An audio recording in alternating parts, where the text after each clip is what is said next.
जय Hind friend. Geography का तीसरा चैप्टर हम लोग स्टार्ट कर रहे हैं और इस चैप्टर का नाम है वाटर रिसोर्स। और एक नई बात कि ये बोर्ड जो है अब फुल स्क्रीन पे काम कर रहा है, ठीक ना। फुल स्क्रीन पे काम करेगा और हम लोग आसानी से अब इसमें देख सकते हैं, ठीक है। नाम क्या है, एक मिनट, फुल स्क्रीन पे तो काम कर रहा है। अब इस पे पेन पे थोड़ा सा क्लिक कर देते हैं, एक मिनट रुक जाइएगा। अभी सही है, ठीक ना। इसमें हमको देखना है चैप्टर नंबर 3। क्या बात है,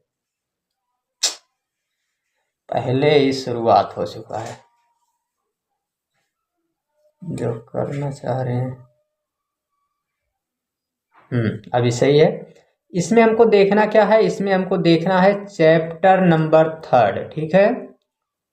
चैप्टर नंबर 3 थोड़ा सा इस पे बताइएगा कि ये बोर्ड में आपको किस तरीके का कुछ फ़ायदा दिख रहा है या फिर पहले से बेटर है कि नहीं है, ये बताना। हम हर नई चीज़ें खोजने का प्रयास कर रहे हैं केवल इसलिए ताकि क्लास रेगुलर चल सके, ठीक ना। इसका नाम क्या है, इस चैप्टर का नाम है वाटर रिसोर्स। इस चैप्टर का नाम है वाटर रिसोर्स। वाटर रिसोर्स जिसका मतलब होता है जल संसाधन। जल संसाधन इसका नाम है, ठीक है। इस चैप्टर का नाम जल संसाधन है और इसमें हमको ये याद रखना है कि वो जल संसाधन नाम का ये जो चैप्टर है, इस चैप्टर में हमको देखना क्या है। तो जितनी भी चीज़ें हमको यहाँ पे देखना है उसके बारे में हम लोग देखते हैं।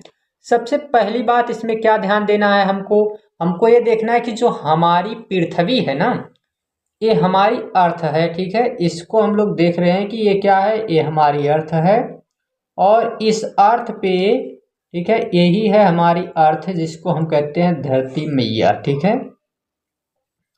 EARTH, ठीक। तो इस पे हम लोग क्या देखते हैं, इस पे टोटल जो 100% वाटर है, 100% जो इसका जल है, इसमें से 97% जल, 97.5% जो जल है वो अशुद्ध है। कहने का मतलब ये लवणीय जल है, ठीक है। जिसका मतलब होता है कि हमारे उपयोग में नहीं है, ठीक है। इसका उपयोग हम नहीं कर सकते हैं। ये महासागरों में है, ठीक है। ये महासागरों में पड़ा हुआ है और इसका हम लोग उपयोग नहीं कर रहे हैं, ठीक। कितना है, 97.5% है, ठीक। तो हमको क्या देखना है कि बाकी जो 2.5% जल है ये क्या है, तो यही शुद्ध जल है, ठीक है। 2.5% जल शुद्ध जल है, ठीक है। 2.5% जल केवल शुद्ध बचा हुआ है। इस 2.5% में हम देखते हैं कि इसका जो है केवल 1.97%, इस 2.5% का 1.97% जो जल है ये किसके रूप में है, तो ये पोल पर है। पोल पर और ऊंची ऊंची चोटियों पर। पोल का मतलब क्या होता है, ध्रुव होता है सर जी। ध्रुव किसी का नाम है, वो वाला नाम की बात नहीं हो रही है, यहाँ ध्रुव की बात हो रही है जिसको हम लोग कहते हैं पृथ्वी के उत्तरी ध्रुव और पृथ्वी का दक्षिणी ध्रुव, ठीक है, जिसको पोल कहा जाता है। ऐसा ना समझना कि ये किसी का नाम है, ठीक है। तो इसके बारे में बता रहे हैं, ध्रुव जो है, ठीक है। यहाँ पे हमको मिलता है 1.97% जल और ये किसके रूप में पड़ा हुआ है, ये पड़ा हुआ है बर्फ के रूप में, ठीक ना। ये बर्फ के रूप में इधर जो है जल पड़ा हुआ है। इतनी सी बातें अभी हमको देखना है। फिर इसके बाद हम क्या इसमें देखने वाले हैं, इसका जो 2.5% है, इसी का कितना, तो 0.02%। ये जल किसके रूप में है, ये जल है नदियों और झीलों के रूप में। नदियों को क्या कहते हैं प्यारे बच्चों, रिवर कहते हैं, और जो लेक होती है उसको क्या कहते हैं, झील कहते हैं। तो यहाँ पर नदियों और झीलों के रूप में पड़ा हुआ है कितना, 0.02% जल ये नदी और झील के रूप में यहाँ पड़ा हुआ है। ठीक है, तो इसको भी हमको याद रखना है। फिर इसके बाद हम देखते हैं इसी में से हम देखते हैं 0.5% जल जो है ये किस रूप में है, तो ये भूमिगत जल है। ठीक है, इसको हम नाम देते हैं भूमिगत जल, जो भूमि पे पड़ा हुआ है। ठीक है, ये भूमिगत जल है, नदी और झील के अलावा। ठीक है, भूमिगत जल है। फिर इसके बाद हमको देखने को मिलता है कि 0.01% ये किस रूप में है सर जी, ये है भूमि की आर्द्रता, यानी कि जो भूमि में नमी है, नमी आर्द्रता जिसको कहते हैं, किसकी नमी, भूमि की नमी। ठीक है, जो भूमि में नमी है उसमें 0.01% जल पड़ा हुआ है। ठीक, और इसी का एक और आपको याद रखना है डाटा, 0.001%। एक ऐसा है तो इसको हम लोग नाम देते हैं वायुमंडलीय। ठीक है, ये वायुमंडलीय आर्द्रता है। वायुमंडलीय आर्द्रता का क्या मतलब होता है कि वायुमंडल में जो आर्द्रता है उसमें भी इतना जल पड़ा हुआ है। अब इतनी सी बातें याद रखना है कि जल का वितरण कैसा है। ठीक है, इसको क्या हम अगर हेडिंग कोई बनाना चाहे या कैसे क्या लिखेंगे सर जी, तो जल का वितरण कैसा है। ठीक है, किस तरीके से बंटा हुआ है जल, कहाँ कितना है, तो ये है जल का वितरण। ठीक है, जल का वितरण है, ऊपर नहीं काम कर रहा है, क्या पेंट है वह, जल का वितरण है। ठीक है, तो इतनी चीजें यहाँ पे आपको याद रखना है। और ये क्या है, ये जल का वितरण था जिसका पूरा 100% पृथ्वी पर है, इसमें से 97.5% महासागरों में है, जिसको हम लोग लवणीय जल के रूप में जानते हैं। ठीक है, और इसी का हम लोग देख रहे हैं। ठीक है, इसी में हम देख रहे हैं कि इसका पेनिया उनिया कलर हो, लड़वा कहाँ चला गया, थोड़ा सा कलर देख लेते हैं है कि नहीं है, इसमें है। ओहो, अभी नहीं, थोड़ा काम कर रहा है अच्छा बेचारा, हम ही नहीं इसको अभी चला पा रहे हैं। ठीक ना, देखते हैं। देखिए, इसका 97.5% कैसा है, तो ये लवणीय जल के रूप में है, और इसमें से केवल 2.5% जो जल है यही शुद्ध जल है, और इसका 2.5% का 1.97% ध्रुवों पर है। ठीक है, ध्रुवों पे, यानी कि यहाँ की बात हो रही है, और बर्फ की चोटियों पर मिलता है। ठीक है, ये बर्फ की चोटियों पर, चोटियाँ मतलब ये पर्वतों की जो चोटियाँ होती हैं, यहाँ बर्फ के रूप में पड़ा हुआ है। बहुत सारी चोटियाँ हैं, नाम उनके बताए जाएंगे। ठीक है, बद्रीनाथ, कामेत, गुरलाधर, धौलाधर। ठीक है, फिर इसी में आ जाएगा माउंट एवरेस्ट, कंचनजंगा, फिर नामचा बरवा। ठीक है, ऐसे बहुत सारे पर्वत हैं, तो उनके वहाँ पे बर्फ के रूप में पड़ा हुआ है। फिर हम देखते हैं तो झील और नदियों के रूप में है, बहुत सारी नदियाँ हमारे यहाँ हैं। ठीक है, गंगा नदी है, सिंध नदी है, ब्रह्मपुत्र है, उसकी सहायक नदियाँ झेलम, चेनाब, रावी, सतलज, व्यास। फिर इधर देखेंगे तो गोदावरी नदी है, इधर देखेंगे तो कावेरी है, कृष्णा है, बहुत सारी नदियाँ हैं। और इन नदियों में और झील है, कुछ चिल्का झील है, वुलर झील है, गोविंद सागर पंथ जो एक कृत्रिम झील बनाई गई है, और फिर सांभर झील है। तो ऐसे बहुत सारे झीलें हैं जहाँ पर भी ये पानी के रूप जो वाटर है ये इनके रूप में पड़ा हुआ है।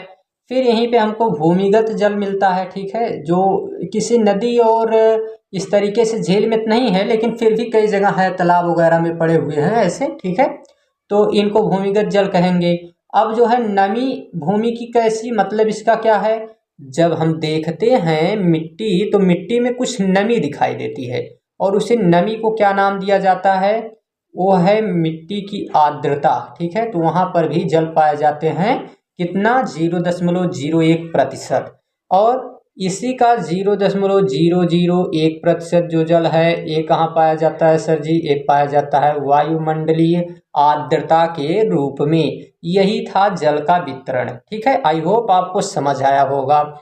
अभी तो इसमें हमको 100% हम सिक्योर हैं कि इतनी सी बातें इसमें आपको याद हो गई होंगी, ये आपको पता है। अब हमको देखना है वाटर साइकिल मतलब जल चक्र कहते हैं। ठीक है, वाटर साइकिल का मतलब क्या होता है? जल चक्र। और अब हमको जल चक्र के बारे में देखना है, ठीक ना? जल चक्र अब हम लोग देखने वाले हैं। तो चलिए जल चक्र को भी देख लेते हैं और इसको हम लोग हटा देते हैं, फिर जल चक्र को देखते हैं। जल चक्र, चलो अब इरेज कर देते हैं इसको। ठीक है, सबसे बढ़िया थोड़ा सा इसमें हमको अच्छा लगा कि मिटाना और लिखना थोड़ा सा हमको अच्छा लग रहा है इसमें। ठीक है, अगर आप लोगों को भी अच्छा लगा तो फिर जानते हैं क्या करना है। ठीक है, डेली जो है इसको आपको देखना है, बाकी आपको कुछ नहीं करना है। और डेली अगर आप लोग इसको देखते हैं तो डेली हम पढ़ाते रहेंगे। हमको सबसे ज़्यादा अगर आनंद किसी काम में आता है तो पढ़ाने में, और पढ़ने से ज़्यादा अच्छा लगता है। ठीक है, बाकी बस इसमें डेली आप लोग जुड़े रहिए तो हम डेली पढ़ाते रहेंगे, और क्लास कभी मिस नहीं होने वाली है। बस आप लोगों का जो है साथ रहना चाहिए, डेली देखने वाले हों, फिर हमको पढ़ाने में कहा जा रहा है तो पढ़ाते ही रहेंगे। देखते हैं वाटर साइकिल। ठीक है, वाटर साइकिल देख लेते हैं। अरे क्लिक हो जाओ भाई। हाँ ठीक है, हमको क्या देखना है? हमको देखना है वाटर साइकिल। अरे काम करो ना तो तुमको हम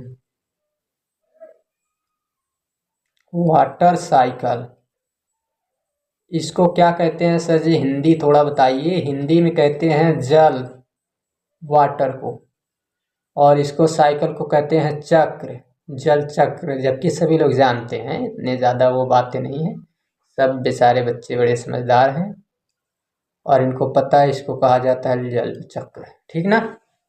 तो इसी के बारे में हमको देखना है। सोच रहे हैं पेन टेब वॉक नीचे कोई काफ़ी ओफी रख दी जाए ताकि थोड़ा काम अच्छे से करे। ठीक ना? तो देखते हैं अब इसमें हम वाटर साइकिल में कैसे, इसका मतलब क्या है पहले समझ लीजिए। मतलब जल जो है एक स्थान से जल दूसरे जगह जाएगा, दूसरे जगह से तीसरे जगह, तीसरे जगह से चौथे जगह, और चौथे जगह से पांचवी जगह, फिर उसी जगह पे आ जाएगा। इसी को क्या नाम दे देंगे? इसी को नाम दे देंगे चक्र। ठीक है, देखो चक्र का मतलब तुम यहाँ से चले और यहाँ से चले, वही तुम का मतलब जो देख रहे हो अभी वीडियो। ठीक है, तुम्हारी बात कर रहे हैं, ऐसा ना सोचना किसी दूसरे को कह रहे हैं। और यहाँ से तुम चले, तुम्हारा मन था कि चलते हैं सर जी से कुछ पूछते हैं कि सर जी देखिए ये वाला हमको आ नहीं रहा है, अभी सामाजिक विज्ञान में दिक्कत है, तो कैसे जो है इसको सॉर्ट आउट करेंगे? तो आप आ गए यहाँ से। ठीक है, क्लास आपका जहाँ था वहाँ से आप आए यहाँ, यहाँ आपकी मुलाकात नहीं हुई, फिर यहाँ से आप चले आए यहाँ से घूमते घूमते और फिर आप उसी स्थान पे आ गए। और हमको जो है हम पहले से ही क्लास में पढ़ा रहे थे, हम तुमको बोले कि कहाँ घूम रहे थे? बोले सर ये आपको घूमने मैंने ढूंढने गए थे, और लास्ट में पता चला कि ये क्या एक पूरा करके आ गए, एक साइकिल पूरा करके आ गए। ठीक है, और ऐसे डेली करते हो तो इसी को क्या कहेंगे? Water cycle. ठीक है, तो वाटर साइकिल इसको याद रखना है। अब हम लोग वाटर साइकिल भी देख लेते हैं, तो अभी घूमने का साइकिल था। ठीक है, अब वाटर साइकिल देखते हैं। वाटर साइकिल किसको कहते हैं सर जी? वाटर साइकिल बताइए, क्या बहकाए जा रहे हैं बच्चों को? वाटर साइकिल बस ठीक, वाटर साइकिल देखना है हमको। वाटर साइकिल में हम क्या देखते हैं? इसमें सबसे पहली बात आपको याद रखना है कि ये है जल। ठीक है, ये जल है, आपको इधर ध्यान देना है कि ये क्या है? ये जल है, ये रहा जल। ठीक है, यहाँ हम देख लेते हैं इधर ये रहा जल समुद्र, इसको हम मान लेते हैं कि ये क्या है? ये समुद्र है, और इस समुद्र में ये जल पड़ा हुआ है। ठीक है, ये जल है, क्या कहते हैं इसको? इसको कहते हैं जल। यहाँ जल पड़ा हुआ है और ये समुद्र में है। ठीक है, समुद्र या महासागर में, ठीक, समुद्र या महासागर में है जल। अब यहाँ से क्या होगा? कि यहाँ से वाष्पीकरण होगा, ठीक है, वाष्पीकरण होगा और वाष्पीकरण के माध्यम से ये जल जो है ऊपर जाएगा और यही जल ऊपर उठने के बाद यही अब क्या बनाएगा, ऊपर जाएगा कंडेंसेशन और फिर किसका निर्माण करेगा, बादलों का निर्माण करेगा, ठीक है। ये बादल यहाँ पे बन जाएंगे और यही बादल जब निर्माण हो जाएगा तो ये क्या है, ये बादल है, ठीक है। इनको हम क्या कहेंगे, बादल है, क्लाउड है, ठीक है। और यही बादल क्या करते हैं कि अब ये फिर से यहाँ से दूसरे स्थान पे जाएंगे, अपना स्थान चेंज करेंगे और यहाँ बादल बनने के बाद फिर हवा का उठना होगा और इसके कारण जो है वहाँ पे बारिश हो जाएगी, ठीक। अब यहाँ पे बारिश जब होगी तो यहाँ बादल बने और बादल बनने के बाद अब यहाँ से क्या करेंगे, अब बादल इधर आ गए हैं, ठीक है। ये बादल बेचारे कहे कि इधर ना बरसने वाले हैं, हम जाके केवल एक ही जगह बरसेंगे, ठीक है। तो यहाँ से अब बारिश होना शुरू हो गई और ये बारिश हो रही है और ये बारिश जब होती है तो ये जो है ये बारिश होके एक ही स्थान पे आके इकट्ठा हो गया, किसी जो है एक स्थान पे ये आके जल अभी जो भूमि पे गिर रहा है, पूरे पृथ्वी पे बारिश होगी, ठीक है।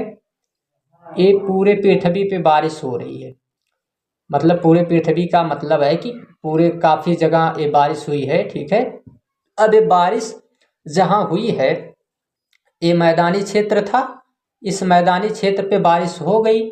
अब यहाँ पे ये जल तो इस तरीके से फैला हुआ है, जल तो फैला हुआ है, बट ये क्या जल यहीं रहने वाला है, नहीं ना। तो ये जल फिर से क्या करेगा, नदियों के माध्यम से, ये नदियां हैं और इन नदियों के माध्यम से यही जल कहाँ चला जाएगा, यही जल चला जाएगा फिर से महासागर और समुद्र में। तो इनके बीच में एक चक्र का निर्माण हुआ और इसी को नाम दिया जाता है वाटर साइकिल, ठीक है। इनके बीच में जो यहाँ से यहाँ गया एक चक्र, फिर यहाँ से यहाँ गया और यहाँ से यहाँ और फिर यहाँ से यहाँ, ठीक है। इस तरीके से ये जो चक्र बन रहा है यही चक्र क्या कहलाएगा, इसी को नाम देंगे वाटर साइकिल, ठीक है, वाटर साइकिल। थोड़ा काम बहुत ज़्यादा अच्छे से नहीं कर रहा है, करेगा काम, घबरा काहे रहे हो, कुछ दिन पहले चलने दीजिए, ठीक है। इसी को वाटर साइकिल कहते हैं। अब बताइए इसमें क्या दिक्कत है आपको। वाटर साइकिल यदि किसी को नहीं समझ में आया है तो कभी नहीं समझ में आने वाला है, ठीक है। रीजन है उसके पीछे का, क्योंकि इससे बेटर आपको क्लास 10 में वाटर साइकिल कोई भलाई क्या ही पढ़ाएगा, ठीक है। क्या करोगे इससे ज़्यादा जानकर, वाटर साइकिल इतना बहुत है। बाकी डिटेल में पढ़ना है आपको, डिटेल में पढ़ना है तो आ जाइए। स्टार्ट कर रहे हैं हम जियोग्राफी, पॉलिटी, हिस्ट्री, इकोनॉमिक, तीनों सब्जेक्ट फाउंडेशन कोर्स। और फाउंडेशन कोर्स का मतलब होता है ना एक एक चीज़ों को डिटेल में पढ़ना। उधर आइए फिर आपको दिखाते हैं क्या लेवल होता है पढ़ाने का और पढ़ने का। अब ये क्लास 10 का है, यहाँ बच्चों को पढ़ाया जा रहा है, बच्चों की तरह पढ़ाया जाएगा, ठीक ना। तो आगे हम लोग बढ़ते हैं। जय भगवान।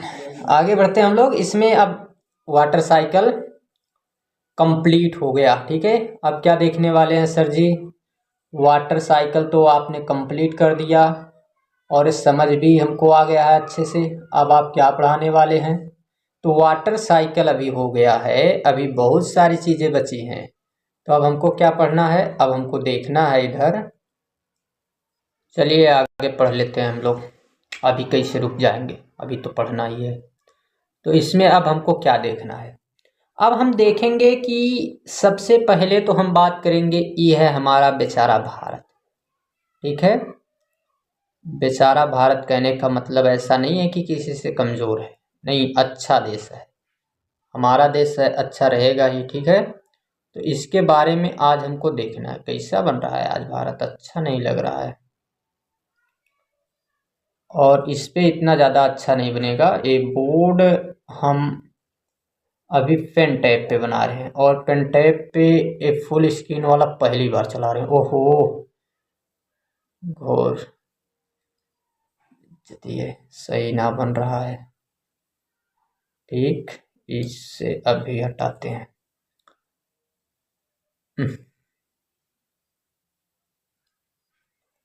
अब की बार बन जाना, बन जाइयो भाई, क्या चाहते हो तुम। चलो ठीक है, मान लेते हैं अच्छा सा भारत है, मानने में कहा जा रहा है। इसमें हमको क्या देखना है, ठीक है, इसमें हमको देखना है कि ये जो हमारा भारत देश है ना, इस भारत देश में पूरा विश्व, इसको हम मान रहे हैं कि ये पूरा विश्व है, ठीक है, ये पूरा विश्व है। तो इस पूरे विश्व का, ठीक है, जब हम इसको पूरा विश्व मान रहे हैं तो यहाँ हम ये देख रहे हैं कि इस पूरे विश्व का अगर हम देखें तो हमारे पास जमीन कितनी है सर जी, जमीन है केवल 2.23%। ठीक, ये पूरे विश्व की 2.43, शायद 2.3 हम बोल दिए होंगे, 2.43% क्या है, इतनी हमारे पास भूमि है, भूमि। ठीक, ये पूरे के पूरे 100% का केवल और केवल हमारे पास कितनी जमीन है, ठीक है, ये पूरा 100% है, तो इसमें से 98 का 97 के आसपास रहेगा, 97.6 इनके आसपास जाएगा, ठीक है। तो 2.43% हमारे पास जमीन है पूरे विश्व की। 2.43% जब हमारे पास जमीन है तो जनसंख्या कितनी है, जनसंख्या की अगर बात करें तो जनसंख्या हमारे पास 17.5% है, ठीक है, 17.5%। कब की बात है, ये बात है 2011 के डाटा के अनुसार, अभी बदल देंगे ना इसको, तो इसका अब हम लोग जब जनसंख्या निकालेंगे तो एक करीब 20% तो कोई इसको काट ही नहीं सकता, बढ़ गई होगी, कम नहीं होगी इससे, ठीक है। तो इतनी जनसंख्या जो है अभी हमारे यहाँ पे है, ये वाला एक्यूरेट डाटा है 2011 का, तो इतनी तो जनसंख्या है, जमीन केवल 2.43% है। लेकिन जल कितना है, पूरे के पूरे विश्व का जो जल है, ठीक है, यानी कि यहाँ पे अगर हम बात करें तो एक किसकी बात किए हैं, ये जनसंख्या है, जनसंख्या, पॉपुलेशन। तो ये तो जनसंख्या इतनी है हमारे पास 17.5%, लेकिन जल कितना है, जल केवल 4% है, 4% हमारे पास जल है पूरे विश्व का। और जनसंख्या, जनसंख्या ज़्यादा है, भूमि कम है, ठीक है, भूमि भी कम हमारे पास, भूमि भी कम, जल भी कम, जनसंख्या आसमान छू रही है, ठीक है। तो दिक्कत क्या आएगी इससे, क्या बताना चाहते हैं आप, बताना ये चाहते हैं कि अगर जनसंख्या अधिक है तो पानी की किल्लत होगी, जमीन की ज़रूरत पड़ेगी, तो इसी कारण से यहाँ पर क्या किया जाएगा, कृषि ज़्यादा की जाएगी। और जब खेती ज़्यादा की जाएगी ना, तो इन क्षेत्रों में खेती सबसे ज़्यादा की जाती है, और जब खेती यहाँ पे की जाएगी तो सब लोग अपने खुद के कुएं और हैंडपंप बनवाएंगे, ठीक है, अपने खुद के यहाँ पे नल लगवाएंगे, समरसेबल का जो है यहाँ पे प्रबंध किया जाएगा। तो इससे क्या होगा, जमीन का जो स्तर है वहाँ पे, जिसको हम लोग कहते हैं वाटर, जो इसका रहेगा, ठीक है, अगर ये 30 से 35 फीट पे जहाँ पहले मिल रहा था, अभी ये कहाँ चला जाएगा, अभी ये चला जाएगा 100 से 150 के आसपास में, ठीक है। तो ये बढ़ रहा है, क्यों, क्योंकि पॉपुलेशन इज हाई, ठीक है, इसी कारण से, और वाटर परसेंटेज इज लो, ठीक है, तो इसी कारण से ये समस्या आ रही है, ठीक है, ये बात आपको समझ में आ गई होगी। इसी के साथ अब हमको देखना है, एक पॉइंट होता है, मतलब छोटी सी हेडिंग के रूप में, कभी कभार आ जाता है, कोई किसी का मन कह दे तो पूछ लेते हैं, ऐसे जिनको जानकारी बाकी चीज़ों की नहीं रहती वो ऐसी चीज़ें पूछ लेते हैं, ठीक है। मतलब उसका नाम क्या है, जल दुर्लभता, ठीक है, और जल दुर्लभता को हमको देखना है, उसका क्या मतलब होता है जल दुर्लभता। जल दुर्लभता उसको कहते हैं जब पानी की जितनी मांग हो, यानी जल दुर्लभता कहेंगे किसको, थोड़ा लिख देते हैं पहले हेडिंग, इसको सम्मान दिया जाए। जल दुर्लभता कहेंगे किसको? जल दुर्लभता उसको कहेंगे जब जल की मांग, इसकी मांग हाई हो, ठीक है, मांग तो बहुत ज़्यादा हो, लेकिन ये आपूर्ति कम हो। आपूर्ति कम का मतलब हमको यहाँ चाहिए 20 टैंक चाहिए, ठीक है, बड़ी वाली टंकी, हमको 20 टंकी चाहिए।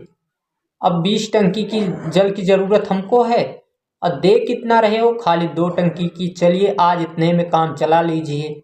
अरे भाई कैसे काम चला लेंगे? हमारे यहाँ प्रोग्राम था, हमने कोचिंग खोला था तो उसमें पार्टी दी है बच्चों को, और बच्चे आ गए हैं, वो पानी ज़्यादा पीते हैं, एक एक वेल में 3-3 4-4 बार जाते हैं, उनको पानी की ज़रूरत ज़्यादा है, तो उनको इतना 20 टंकी पानी मंगवाया गया था और आपने इसको पूरा ही नहीं किया। पूरा नहीं किया है तो इसलिए इनको ज़रूरत पड़ेगी ना। तो यही जब मांग ज़्यादा हो, आपूर्ति कम हो, तो इसी को क्या नाम दिया जाता है? जल दुर्लभता। ठीक है, आई होप कि आपको समझ आया होगा जल दुर्लभता क्या है। ठीक, इससे ज़्यादा आसान नहीं मिलेगा, ये आसान शब्दों में प्रयास किया गया है, सबसे ज़्यादा समझाने का प्रयास हम इसी चैप्टर में किए हैं, क्योंकि मतलब इसके पिछले चैप्टर में कुछ जो है दिक्कत थी कि उसमें समझ में नहीं आया है, तो इसमें हमने सोचा कि देख लेते हैं कि कैसे नहीं समझ में आ रहा है, समझाने पे इस बार फोकस कर रहे हैं। बताइएगा आप लोग कि समझ में आया कि नहीं आया। आगे हम लोग देख लेते हैं, ठीक है, फिर इसके बाद हम इसमें क्या देखने वाले हैं। तो 1 मिनट, दरवाजा खुला है, थोड़ा बंद कर देते हैं।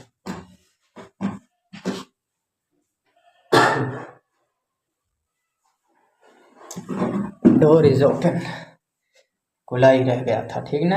अभी हम लोग देखते हैं इसमें, अब हमको देखना क्या है, तो अब हम देखेंगे कि हमारे पूरे भारत में एक क्षेत्र है मासिन राम। ठीक है, मासिन राम कहाँ है? ये रहा मासिन राम, मेघालय में है, ठीक है, उसका नाम क्या है? मासिन राम।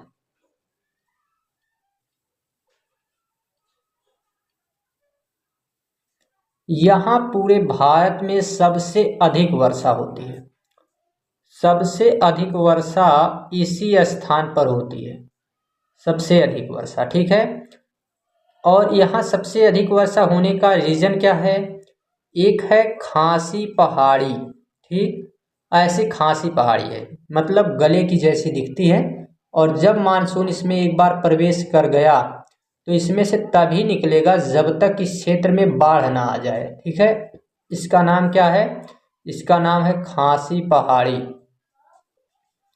एक खासी पहाड़ी है, और यहाँ पे इतनी बारिश होती है, इतनी बारिश होती है कि जब तक बाढ़ ना आ जाए। पूरे भारत में सबसे ज़्यादा बाढ़, सबसे ज़्यादा बारिश इसी स्थान पे होती है। लेकिन भारत में ही एक स्थान ऐसा है जिसको हम कहते हैं थार डेजर्ट, वहाँ पर बारिश नहीं होती, थार मरुस्थल में यहाँ बारिश नहीं होती। इसके पीछे का क्या रीज़न है? इसके पीछे का रीज़न है कि ये जो हमारा भारत देश है, इस भारत देश में इधर जो है हमको देखने को मिलता है कि यही क्या है, यही थार डेजर्ट है, ठीक है। और ये थार डेजर्ट जो है, यहाँ पे एक पर्वत है जिसका नाम है अरावली। अरावली गुजरात से लेके दिल्ली के मजनू के टीले तक फैला हुआ है। और यहाँ मानसून, थोड़ा सा हम भारत का मैप बनाना चाहते हैं, 1 मिनट रुकिएगा। ऐसा इसलिए क्योंकि ज़रूरत आन पड़ी है उसकी, अच्छे से थोड़ा बता देते हैं बच्चों को। हम्म हम्म चलिए देखते हैं।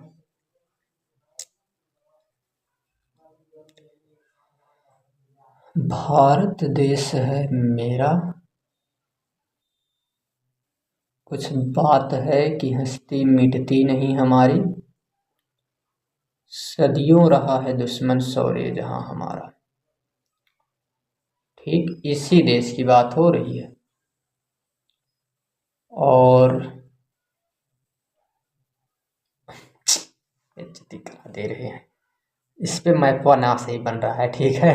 हम ऐसा नहीं चाह रहे हैं कि इसका बेचारे का थोड़ा, हमारा देश है और इसका मैप ना सही बनेगा तो बेइज्जती होगी ना, तो इसलिए हम ना चाह रहे हैं कि खराब बने। बाकी बन ही जा रहा है, क्या करें। इसका मतलब है कि इसको नज़र वज़र लग गई है, अब फुंकवाना पड़ेगा इसको, ठीक है। चला देखा थी, अभी देखेंगे इसके बारे में। चलिए देखते हैं। यहाँ पर एक पर्वत है, अरावली पर्वत। कौन सा पर्वत है सर जी? अरावली पर्वत है। नाम इसका क्या है? अरावली। नाम इसका अरावली है। एक गुजरात से लेकर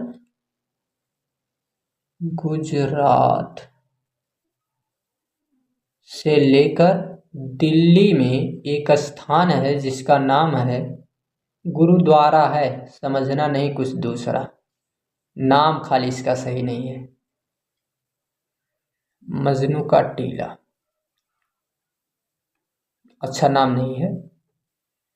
और गुरुद्वारा है ये, ठीक ना। यहाँ से यहाँ तक फैला है। और यहाँ पे जब मानसून जो है चलना प्रारंभ करता है तो मानसून बेचारा अच्छा आदमी तो है ही, ई चला मतलब हवाएं हैं, ठीक है। आदमी सच में ना समझ लेना उसको।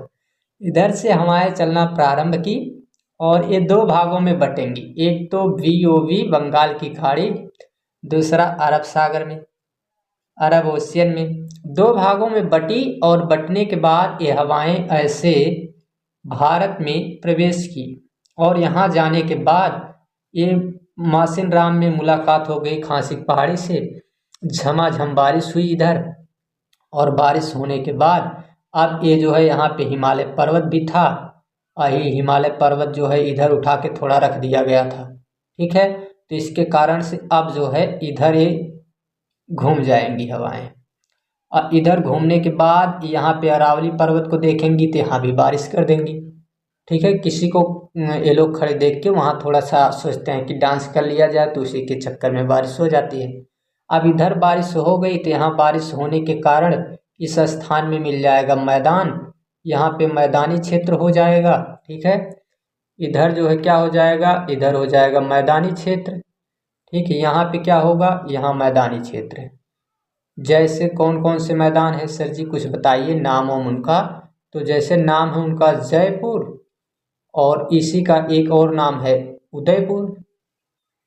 तो जयपुर और उदयपुर के मैदान इधर मिल जाते हैं, राजस्थान में ही हैं। और ई वाला जोन क्षेत्र हुआ था, इस क्षेत्र में क्या हो जाता है? इस क्षेत्र में मिल जाता है मरुस्थल, ठीक है। इस क्षेत्र में मरुस्थल मिल जाता है और यहाँ पूरा का पूरा जो है बारिश वारिश होती नहीं है। तो इस पूरे क्षेत्र में मरुस्थल इसी को कहा जाता है और इसी को नाम दिया जाता है थार मरुस्थल। तो इसी कारण से यहाँ बारिश होती नहीं, क्योंकि हवा इधर जा ही नहीं पा रही है। तो ये बात भी आपको समझ में आ गई होगी, कहाँ बारिश और कहाँ बारिश नहीं हो रही, क्यों नहीं हो रही, यही रीजन है इसका, ठीक।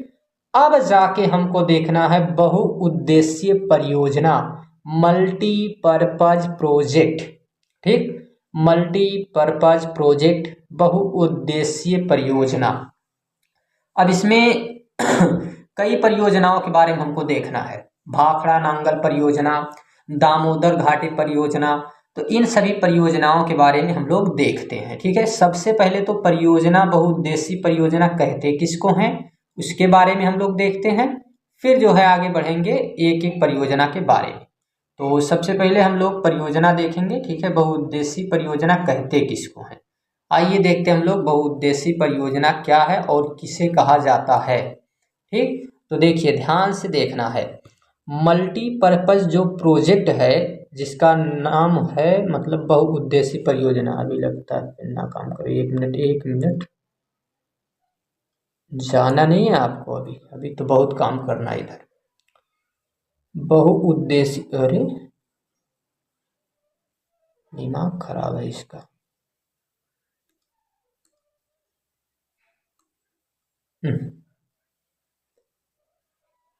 अभी सही, गलती हमारी ही थी, ठीक है। चलाना आता नहीं है, बोर्ड चले आए हैं पढ़ाने। इसमें क्या ध्यान देना है, इसमें ध्यान देना है, बहुउद्देशीय परियोजना। ठीक है, तो देखेंगे हम लोग बहुउद्देशीय परियोजना।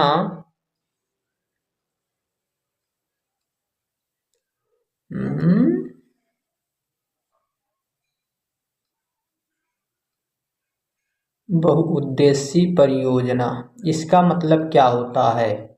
इसका मतलब होता है कि ऐसी परियोजना, ऐसी नदी घाटी परियोजना जिसके एक उद्देश्य ना हो, कई उद्देश्य हों। जैसे बांध बनाना, बांध बना के ही इसको बनाया जाता है। Sorry for this. बांध बना के इसका निर्माण किया जाता है। ये नदी थी और ये नदी जो है, इस नदी पे यहाँ बना दिया गया बांध। ठीक है, यहाँ बांध बना दिए गए हैं और अब यहाँ पे ये जल थोड़ा सा फैल के यहाँ किसी प्रकार की झील या कृत्रिम झील का निर्माण कर दिया जाता है और पानी को रोक दिया जाता है। ठीक है, इसके कई फायदे हैं। पहली बात तो इससे सिंचाई जो है की जा सकती है आसानी से। ठीक है, इससे विद्युत उत्पादन किया जा सकता है, विद्युत उत्पादन कर सकते हैं। ठीक है, तो इस प्रकार के कई जो है ऊर्जा के स्रोत यहाँ से उत्पन्न हो सकते हैं। ठीक है, तो जब कई इसके पर्पज हों, कोई एक पर्पज ना बल्कि मल्टीपर्पज, कई इसके पर्पज हों। ठीक है, कोई एक पर्पज तो है नहीं, इसके कई उद्देश्य हों, तो उसी को हम लोग क्या नाम दिया जाता है? उसी को हम लोग कहते हैं मल्टीपर्पज प्रोजेक्ट। ठीक है, उसको मल्टीपर्पज प्रोजेक्ट इसीलिए नाम दिया जाता है। विद्युत उत्पादन हो गया, ठीक है, घरेलू और औद्योगिक उपयोग हो गया, जल की कमी को पूरा करने के लिए। ठीक है, बाढ़ को रोकने के लिए, बाढ़ इसलिए रोकी जाएगी अगर इसको हम लोग छोड़ देते तो इधर मान के चलो कि कोई गांव है बेचारा, ठीक है, और इधर जो है काफ़ी ज़्यादा जल जाता है तो ये दिक्कत हो जाती है, तो इसको हम बांध बना के इसका इधर दूसरी तरफ भेज देंगे कुछ जल। ठीक है, तो इससे जो है थोड़ा ये बाढ़ को नियंत्रण किया जा सकता है। तो इन सभी कारणों के लिए जो है, इन सभी उद्देश्यों के लिए इसको बनाया जाता है। कोई एक उद्देश्य ना है। मृदा अपरदन को भी रोका जा सकता है। ज़्यादा तेज़ी से पानी जाएगा, ज़्यादा मात्रा में, तो अपरदन अधिक होगा। थोड़ा इसको रोक के आसानी से भेजेंगे तो अपरदन नहीं होगा। ठीक है, तो मृदा अपरदन, इसको सॉइल इरोजन भी कहा जाता है, इस पे भी हम लोग नियंत्रण प्राप्त कर सकते हैं।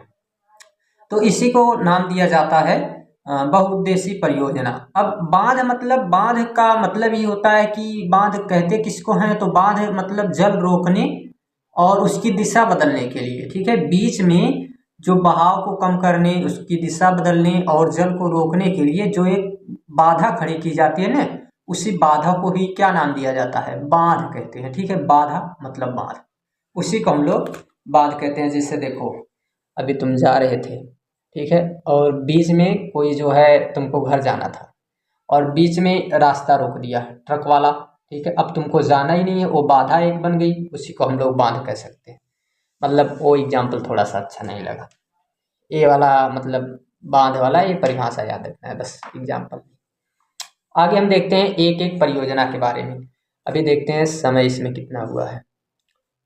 अगर 1 घंटे से आसपास, अभी तो 38 मिनट हुए हैं। ठीक है, अभी सोच रहे हैं एक आध परियोजना देख ही लेते हैं। ठीक है, तो पहली एक परियोजना हम देखते हैं कि परियोजनाएं कल देखें हम।